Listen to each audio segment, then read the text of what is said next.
नमस्कार, जनमत की पुकार में आपका स्वागत है।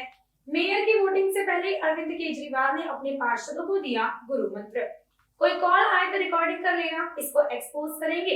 दिल्ली के मुख्यमंत्री अरविंद केजरीवाल ने कहा कि एमसीडी चुनाव में भाजपा के 7 मुख्यमंत्री, 17 केंद्रीय मंत्री और खुद अमित शाह और जेपी नड्डा भी सब लोग लगे हुए थे। मीडिया पर दबाव डालकर 24 घंटे आम आदमी पार्टी के खिलाफ दुष्प्रचार किया जा रहा था। रोजाना सुबह 9 बजे तक एक फर्जी वीडियो निकल कर आ जाता था और फिर दिन भर उसी पर चर्चा की जाती थी। सबसे पहले आप सब लोगों को बहुत बहुत बधाई जीतने की, काउंसलर बनने की, और बहुत बहुत शुभकामनाएं। भगवान करे आपके अगले 5 साल बहुत अच्छे बीतें और आप जनता की खूब सेवा करें। मेरी नज़र में ये चुनाव बहुत बहुत बहुत मुश्किल चुनाव था। कुछ लोग कहते हैं आसान चुनाव था, लेकिन ये किसी भी हालत में आसान चुनाव नहीं था। जिस तरह से इन लोगों ने जिस लेवल के षड्यंत्र रचे और जिस तरह से इन्होंने पूरी मशीनरी को हमारे खिलाफ इस्तेमाल किया, उस तरह से ये मेरी नज़र में अभी तक हम जितने चुनाव लड़े हैं सबसे मुश्किल चुनाव ये था। पूरी की पूरी इनकी मशीनरी उतर आई। इनके 7 मुख्यमंत्री, 17 केंद्रीय मंत्री, अमित शाह जी खुद, जेपी नड्डा साहब खुद, इनके राष्ट्रीय अध्यक्ष, वो सारे तो थे ही। जिस तरह से इन्होंने मीडिया पे दबाव डाल के, मीडिया को धमका के, मीडिया की बाह मरोड़ के 24 घंटे हमारे खिलाफ दुष्प्रचार किया। रोज सवेरे 9 बजे मैं देखता था, 8:30-9 बजे एक वीडियो निकल के आ जाता था, कोई फर्जी वीडियो एक निकल के आ जाता था, और फिर वो 24 घंटे सारे चैनलों पे केवल और केवल वो वीडियो चलता था। हम पॉजिटिव राजनीति करने वाले लोग हैं। हम जब भी किसी चुनाव में जाते हैं हम कहते हैं जी हमने ये काम किए और हमें वोट दो, आगे हम ये काम करेंगे। हम अपने कामों की बात करते हैं, हम अपने कामों के इर्द गिर्द अपना नैरेटिव बनाते हैं। हमें तो नैरेटिव बनाने ही नहीं दिया इन्होंने। हम सोचते थे हम 10-11 बजे प्रेस कॉन्फ्रेंस करके आज ये कहेंगे कि हमें वोट दो, हम कूड़े के पहाड़ हटाएंगे। पता चलता था 8:30 बजे ही कोई वीडियो आ गया, वो 24 घंटे वीडियो ही चल रहा है, हमारी प्रेस कॉन्फ्रेंस तो चलती ही नहीं थी। इतने वीडियो लेके आए, इतने फर्जी वीडियो लेके आए। तिहाड़ जेल के किसी ठग को पकड़ लिया, उससे चिट्ठियों पे चिट्ठियां लिखवा रहे हैं। कभी सत्येंद्र जैन को जेल में डाल दिया, कभी मनीष सिसोदिया के खिलाफ फर्जी केस कर दिए, कभी कैलाश गहलोत के खिलाफ फर्जी केस कर दिए। इतने सारे फर्जी case, CBI, ED, income tax की इतनी सारी रेड। मैं समझता हूं कि इस किस्म का युद्ध इन्होंने किसी के साथ नहीं किया जिस किस्म का युद्ध इन्होंने एमसीडी के चुनाव के दौरान किया। इन्होंने हमें बदनाम करने में कोई कसर नहीं छोड़ी। ये नहीं कहते थे कि बीजेपी वाले ये नहीं कह रहे थे कि भाई हम ईमानदार हैं और आम आदमी पार्टी वाले चोर हैं। वो ये कहते थे हम तो चोर हैं, ये भी चोर हैं, हमारे जैसे ही हैं ये भी। उनका पूरा का पूरा जो हम बार बार हर फोरम पे खड़े होके कहते हैं हम कट्टर ईमानदार हैं, ईमानदारी हमारी आइडियोलॉजी है, हम कट्टर ईमानदार हैं, वो इसको ध्वस्त करना चाहते थे कि नहीं ये ईमानदार नहीं है, ये हमारे जैसे ही हैं, ये ईमानदार नहीं है, ये हमारे जैसे ही हैं। इनका पूरा का पूरा ऑपरेशन इसी के ओर था। पर जनता को बेवकूफ थोड़ी बना सकते हो। ये लोग सोचते थे जनता पागल है, ये लोग सोचते थे जनता को बेवकूफ बना लेंगे। इनका सारे दुष्प्रचार के बावजूद जनता ने आपको वोट दिया। इसका मतलब हम लोगों ने पिछले कुछ सालों में जो कमाया है, जो मेहनत की है, जनता उसको देख रही है। टीवी पे चलाते थे मनीष सिसोदिया सबसे बड़ा भ्रष्टाचारी, गली में हो रहा होता था कि बीजेपी वाले चोर हैं। गली में जनता कह रही होती थी बीजेपी वाले चोर हैं, लेंटर पे पैसा खाते हैं। मैंने देखा एक सोशल मीडिया पे किसी पत्रकार ने पूछा किसी से, कहता है जी वो मनीष सिसोदिया के खिलाफ ये आरोप लगे हैं, ये आरोप लगे, आपको क्या कहना है? वो बोला जी मेरे बच्चे का तो भविष्य बना दिया। ऐसा आदमी जो बच्चों के स्कूल अच्छे करता है वो कोई चोर थोड़ी हो सकता है। तो आप जनता को बेवकूफ समझते हो क्या? तो हमने जितने काम किए अभी तक और हमने अपने आचरण के जरिए जो जनता का दिल जीता है वो ये लोग तोड़ नहीं पाए। अब इसे आगे ले जाने की जिम्मेदारी आपकी सबकी है। अगले 5 साल में कुछ ऐसा करना कि वो विश्वास और सुदृढ़ हो। ऐसा ना हो जाए कि 5 साल के बाद वो विश्वास जनता का कम हो जाए हमारे ऊपर। विश्वास और ज्यादा बढ़ना चाहिए, विश्वास कम नहीं होना चाहिए। जनता का प्यार, जनता की मोहब्बत हमारे प्रति और ज्यादा अगले 5 साल में बढ़नी चाहिए, वो कम नहीं होनी चाहिए। सबसे ज्यादा दुखी जनता भ्रष्टाचार से है एमसीडी में, बहुत ज्यादा। हर लेंटर पे पैसे लेते हैं, हर काम के पैसे खाते हैं, बहुत ज्यादा दुखी है जनता। आप सब लोगों से हाथ जोड़ के निवेदन है, आप सब मेरे से बहुत सारे आप में से उम्र में छोटे भी हैं, कुछ बड़े भी हैं, तो कुछ छोटे भाई बहन है, कुछ बड़े भाई बहन है। सबके भाई की तरह मैं यही कहना चाहता हूं कि मैंने अपनी जिंदगी में सब कुछ देखा है। इनकम टैक्स में भी था मैं, वहां भी खूब पैसे कमा सकता था। उसके बाद फिर काफी टाइम एनजीओ में काम किया, सुंदर नगरी की झुग्गियों में रहा। उसके बाद फिर मुख्यमंत्री बनने का मौका मिला, यहां भी खूब पैसे कमा सकते थे। लेकिन फिर अगर मैं पैसे कमाता तो फिर मैं कुछ भी नहीं कर पाता अपनी जिंदगी में। अगर आपने आगे बढ़ना है तो आपका चरित्र और आपका आचरण आपको आगे लेके जाएगा। आप अगर ये सोचो ना कि मैं पैसे कमा लूं और किसी को पता नहीं चलेगा, सब पता चल जाता है सबको। और किसी को पता ना चले, ऊपर वाले को तो पता चलता ही है कि नहीं है? भगवान को तो मानते होगे, तो ऊपर वाले को तो पता चलता है जो भी करते हो। ये मान लेना कि अगर पैसे खाने चालू कर दिए तो ये आपका आखिरी मौका है जिंदगी का। भगवान ने आपको मौका दे दिया, आम आदमी पार्टी ने टिकट दे दी, जनता ने आपको जिता दिया। अब यहां से आगे का रास्ता आपके ऊपर है। ईमानदारी से काम करोगे, सेवा करोगे, बहुत आगे तरक्की करोगे। और अगर इसी बार लालच में पड़ गए तो ये सोच लेना अगली बार टिकट भी गई और जनता भी गई, सब कुछ गया। उसके बाद बस ये 5 साल ही है, उसके बाद और कुछ नहीं है। दूसरी चीज, जो आदमी पैसे खाता है ना, अगर आपने हमारा अभी तक चैनल सब्सक्राइब नहीं तो किया है तो कृपया चैनल सब्सक्राइब कर लें, लाइक करें, शेयर करें, कमेंट करें। मैं आपको एक छोटी सी कहानी सुनाता हूं। मैं विपश्यना में जाता हूं। विपश्यना में जब आदमी जाता है तो धीरे धीरे कई सारे उसके ऐब छूटते जाते हैं। तो मेरा एक इनकम टैक्स में मेरा एक दोस्त होता था, वो भी मेरे साथ विपश्यना में जाने लगा। तो वो सिगरेट पीता था, सिगरेट छूट गई। दारू पीता था, दारू छूट गई। वो इधर उधर लड़कीबाजी करता था, वो भी छूट गया। पैसे लेना नहीं छूट पाया उसका। छोड़ना चाहता था, छूटा नहीं। मैंने पूछा उससे, कहता है जब भी मेरे सामने कोई इनकम टैक्स पेयर आके बैठता है, एसएससी आके बैठता है, कहता है मेरा शरीर कांपने लग जाता है अपने आप, खुद ब खुद। वो लत लग गई थी उसको।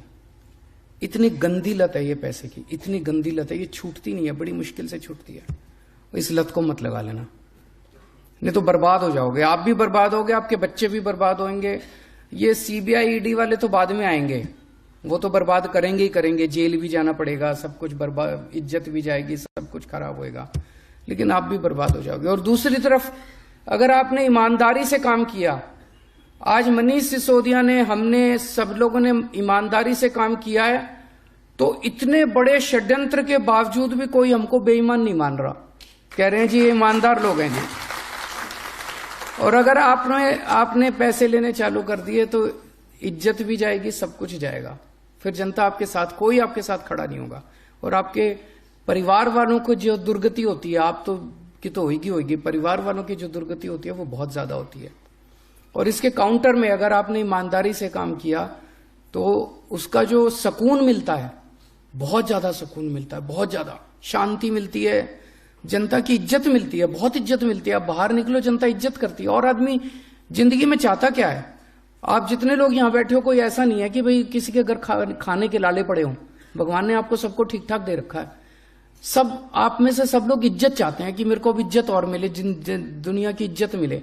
वो इज्जत तभी मिलेगी जब आप ईमानदारी से काम करोगे और जनता का काम करोगे। तो पैसे ना ले लेना, बाकी 2-4 काम कम कर दो तो चलेगा। लेकिन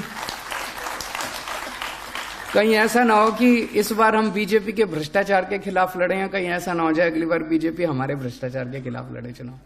ये नहीं होना चाहिए।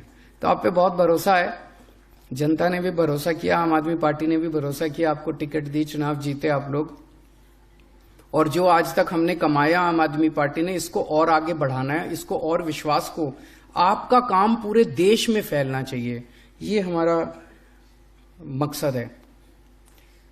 एक और इम्पॉर्टेंट बात है, एमएलए और काउंसलर मिलके चलना।